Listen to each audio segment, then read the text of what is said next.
কেমন হয়েছে পিঠা? এদিকে তাকাই রিভিউ দাও। পুরো টাইট না। হ্যাঁ मेरे दिल जीत लिया भाई ये कौन मुझे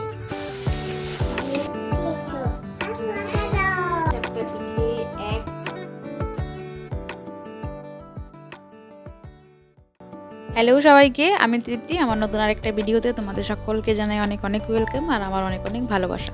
তো কাল ভিডিও যেখান থেকে শেষ করেছিলাম, আজকের ভিডিও ঠিক সেইখান থেকেই শুরু করেছি।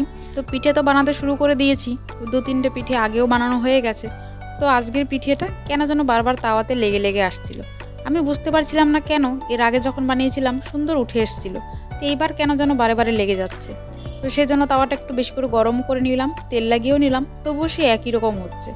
তো 2-3টে পিঠে বানানোর পর ঠিকঠাক করে উঠে আসছিল। এইবার পাটিসাপটা পিঠেটা তো আমি গুড় দিয়ে করেছি। তো আগের ভিডিওতে তোমাদের বলেছি গুড়টা তো বেশি ভালো ছিল না, আমাদের ওদিককার তুলনায় খুবই বাজে গুড় ছিল। তো সেই জন্য গুড়ের যে একটা সেন্ট বা স্বাদ কোনোটাই আসেনি। ওই একটু একটু যেরকম গুড় দিলে হয় তেমনটাই হয়েছে, সেই স্বাদটা আর কি আসেনি। তো এবারে পিঠেটা বেশ ঠিকঠাকই ছিল, কিন্তু ক্ষীরটা একটু বেশি মিষ্টি হয়ে গেছিলো। আমাদের ঘরে আবার আমরা সবাই একটু মিষ্টি কম খাই। তো আমি তো ঠিকঠাক করে খেয়ে নিয়েছিলাম, কিন্তু ওর বাবা একদমই মিষ্টি খেতে চায় না। তো ওর কাছে একটু বেশি মিষ্টি হয়ে গেছিলো। পিঠে তো বানিয়ে যাচ্ছি, কিন্তু কোথা দিয়ে যে শেষ হয়ে যাচ্ছে সেটা আমি বুঝতে পারছি না। একটা মেয়ে তুলে নিচ্ছে, আর একটা পিছন দিয়ে এসে ছেলে তুলে নিয়ে যাচ্ছে। মানে এদিকে আমার বানানোও শেষ, খাওয়াও শেষ, এমন একটা ব্যাপার। অবশেষে অনেক যুদ্ধের পর আমার পিঠে বানানো শেষ। আর যেগুলো পিঠে একটু লাল বেশি হয়েছে না, ওগুলো তাওয়াতে লেগে ধরছিল, ওই জন্য একটু লালটা বেশি হয়ে গেছে। নিজের হাতের পিঠে বানিয়ে সেই পিঠে যদি ঠিকঠাক করে হয়ে যায়, তারপর যে একটা আনন্দ বা খুশি হয়, সেই খুশিটাই তোমাদেরকে দেখাচ্ছিলাম। এইদিকে আমি তেলের পিঠে বানাবো, সেই জন্য গুলাটা গুলে নিচ্ছিলাম। আর তেলের পিঠেতে না এবার আমি একটু নারকেল কোড়াও দেবো। নারকেল কোড়া দিয়ে বানালে বেশ ভালোই লাগে খেতে। এর আগেও আমি অনেকবার বানিয়েছি, কিন্তু কি হয় জানো, পুরোপুরি ফুলে ওঠে না। ওই নারকেল দেওয়ার জন্য না একটু ফাঁপা ফাঁপা হয়ে যায়। তো যাই হোক, খেতে কিন্তু বেশ টেস্ট হয়, দেখতে যেমনই হোক না কেন। তো গুলে আমি সাইডে রেখে দিলাম। আর এই দেখো গুড়ের অবস্থা, এটা হচ্ছে পাটালি গুড়। এই গুড়ের যে আসলে কি নাম সেটা আমি জানি না, আমি শুধু জানি এটাকে পাটালি গুড় বলে। তো আমিও পাটালি গুড়ই বললাম।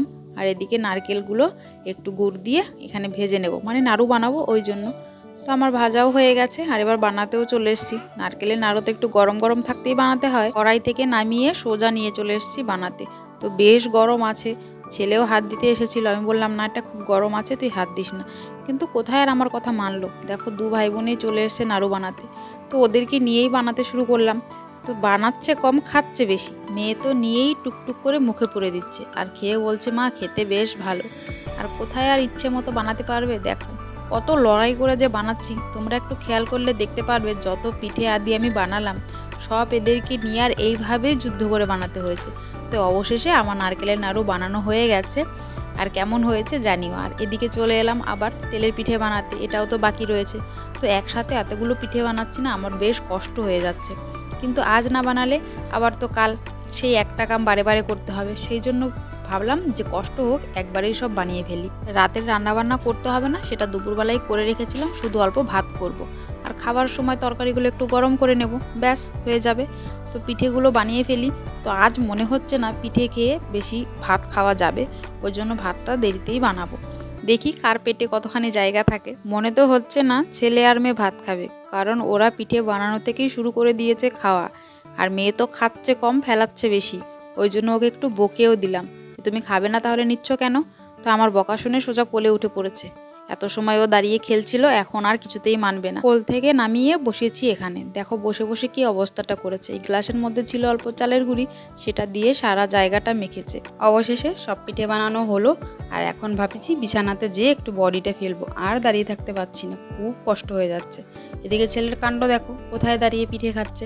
আর এই হলো আমার পিঠে। অবশ্য খেতে খেতে অনেকটাই কমে গেছে, অল্প কিছু তোমাদের দেখাতে পেরেছি। বলো এত দুষ্টামি করলে কি করবে তুমি? সত্যি আর পারি না। বালিশটার অবস্থা দেখে ও লোকের কানে নিয়ে হাজির হয়েছে। হ্যাঁ পাপা আসছে তো। ধরো আমারে ধরো, এটা তোমার জন্য, তোমার ভাই বোনের জন্য না, ধরো भाई में जितने সর। भाई सॉरी তুমি আঁকতে পারো কিছু সাপোর্ট ছাড়াই? हां বাহ, वाह যাও যাও, করো যাও, করো। ঠিক আছে তুমি নিয়ে যাও, ভিতরে যাও। দেখো দেখো ভিতরে চলো ভিতরে চলো এদিকে এই লোকের কাণ্ড দেখো, হাতে করে একটা পঞ্চের গাদ্দা নিয়ে এসছে, আর সেটা দেখে ছেলে মেয়ের তো উল্লাসের শেষ নেই, ওরা তো সমানভাবে চেঁচিয়ে যাচ্ছে। ঘরে ঢুকে ওকে দিলাম ভাত খেতে, ও ভাত খেয়ে বললো পিঠে বানিয়েছো, যদি পিঠেই দাও খেতে। তো ওকে আমি 4টে পিঠে দিলাম, আর হাতে করে যে মোয়া নিয়ে এসেছিলো সেটাও দিলাম। তো পিঠেটা খাচ্ছে, আমি বলছি ভাতটাও খাও। ও এখন আবার ডিউটিতে যাবে, ওর মোট 24 ঘন্টা ডিউটি আছে আজ। কেমন হয়েছে পিঠা? এদিকে তাকায় রিভিউ দাও। এটা আবার টাইটেল লাগে। হ্যাঁ টাইট।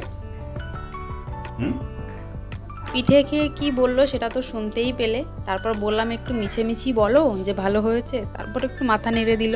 ঠিক আছে চলো তাহলে আজকের মতো আমার ভিডিওটা আমি এখানেই শেষ করি। আর আমার ভিডিও তোমাদের কেমন লাগে অবশ্যই কমেন্ট করে জানিও। সবাই সুস্থ থেকো, ভালো থেকো, টাটা অ্যান্ড গুড নাইট।